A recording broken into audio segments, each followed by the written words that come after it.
Hello दोस्तों, स्वागत है आज की एक नई वीडियो में। दोस्तों आज की इस वीडियो में आपको कक्षा 11 हिंदी के कुहासा और किरण नाटक का पूरा सारांश बताने वाला हूं। जी हां दोस्तों, अगर इस सारांश को देखा जाए ना तो आप कितना भी संक्षिप्त करके लिखेंगे तो आपको 2 पेज 3 पेज लिखना पड़ेगा, तभी पूरी कहानी समझ में आएगी।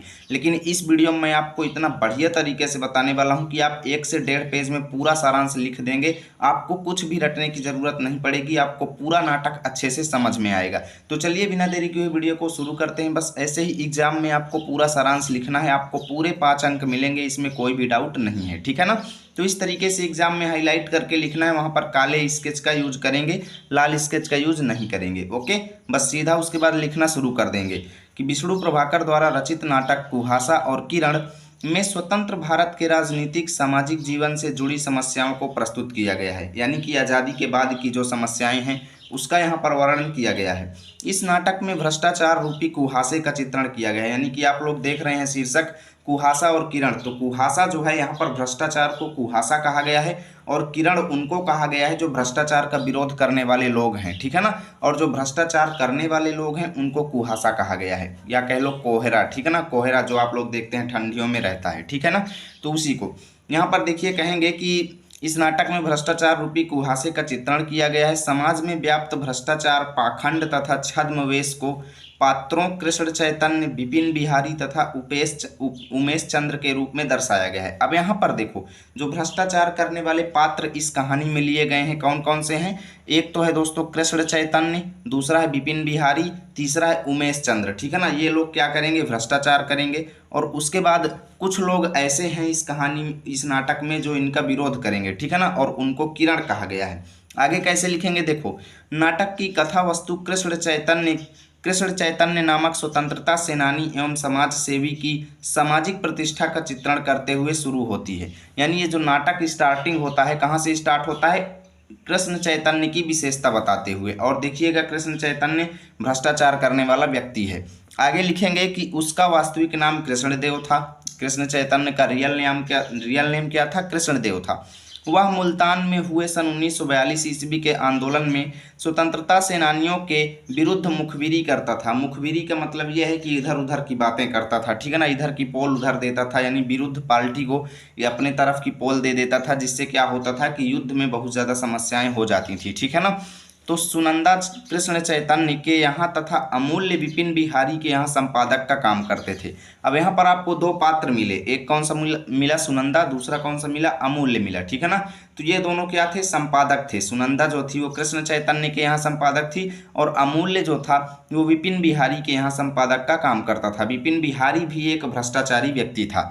आगे आप लोग लिखेंगे कि अमूल्य एक सच्चे स्वतंत्रता सेनानी का पुत्र था। कृष्ण चैतन्य की पत्नी गायत्री, यानी कृष्ण चैतन्य जिसको कृष्णदेव कहा गया, ठीक है ना, उसकी पत्नी कौन थी, गायत्री, अपने पति के कपटी आचरण से विरक्त होकर अपने भाई के पास चली गई थी, यानी अपने मायके चली गई थी।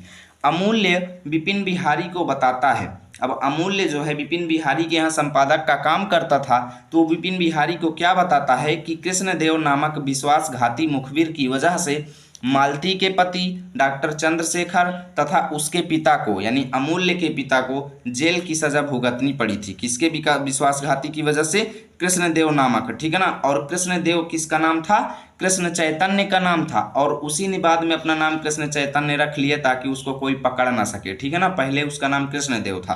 तो यहाँ पर जेल की सजा भुगतनी पड़ी थी। ये बात अमूल्य जो है विपिन बिहारी को बताता है, लेकिन विपिन बिहारी इसमें कुछ नहीं करेगा क्योंकि वो भी उसके साथ मिला हुआ था।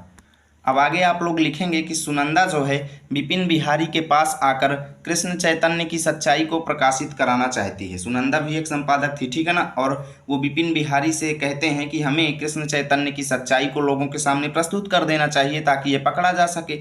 लेकिन वो भी उसकी तरफ मिला था तो वो कैसे सुनेगा, ठीक है ना। चाहती है कि वास्तव में मुखबिर कृष्णदेव ही आज कृष्ण चैतन्य बने हुए हैं, परंतु विपिन बिहारी कृष्ण चैतन्य के विरुद्ध कुछ भी लिखने में असहमत है। यानी वो कुछ भी काम नहीं कर रहे थे, वो सहमति नहीं दे रहे थे कि हाँ हमारी राय है, आप उनके विरुद्ध पोस्ट लिखिए, ठीक है ना। वो तनिक भी साथ नहीं दे रहे थे। युवक अमूल्य कृष्ण चैतन्य के रहस्य को सबके सामने खोल देता है, जिससे कृष्ण चैतन्य अमूल्य को चोरी का झूठा इल्जाम लगाकर फंसा देता है। अब कृष्ण चैतन्य जो है अपने को बचाने के लिए अमूल्य के ऊपर क्या करता है, चोरी का आरोप लगा देता है, जिससे वो फंस जाता है, ठीक है ना। जिससे पुलिस अमूल्य को गिरफ्तार कर लेती है। यह खबर सुनकर गायत्री कार ट्रक दुर्घटना के बहाने अपनी आत्महत्या कर लेती है। अब यहाँ पर देखना कि गायत्री जो है वो किसकी पत्नी है, कृष्ण चैतन्य की। लेकिन जब अमूल्य के पकड़े जाने की खबर वो सुनती है ना, तो क्या कर देती है, अपनी आत्महत्या कर लेती है दुर्घटना के बहाने, ठीक है ना, जानबूझकर। जिसकी खबर सुनकर कृष्ण चैतन्य बहुत दुखी हो जाता है और अपने आप को नीच समझने लगता है। सोचता है कि वहीं पर मेरी पत्नी है जिसने अमूल्य को बचाने के लिए अपनी जान तक दे दी, और मैं एक ऐसा व्यक्ति हूं जो अमूल्य को झूठा इल्जाम लगा करके फंसा रहा हूं। इससे जो है कृष्ण चैतन्य स्वयं को नीच समझने लगता है। तभी सीआईडी के अधिकारी आते हैं, उनका नाम था टमटा, ठीक है ना। तभी सीआईडी के अधिकारी टमटा आते हैं और कृष्ण चैतन्य अपनी सारी सच्चाई उनसे बता देता है, यानी पूरी बातें बता देता है कि साहब इसमें मेरी गलती है, इसमें अमूल्य की कोई गलती नहीं है, ठीक है ना। जिससे अमूल्य छूट जाता है और विपिन, उमेश तथा कृष्ण चैतन्य पकड़े जाते हैं। यहाँ से यह नाटक समाप्त हो जाता है। तो मित्रों बस इतना आपको इसका सारांश लिखना है, और इसकी पीडीएफ चाहिए तो टेलीग्राम पर जाएं या फिर हमारे व्हाट्सएप चैनल को ज्वाइन करें, ठीक है ना। वहां पर हम इसका फ्री पीडीएफ आप लोगों को देंगे। यदि वीडियो अच्छी लगी है तो लाइक और शेयर जरूर कर दीजिएगा, ताकि रोजाना की ऐसी ऐसी वीडियो जैसे ही अपलोड हो आपको तुरंत नोटिफिकेशन मिलता रहे।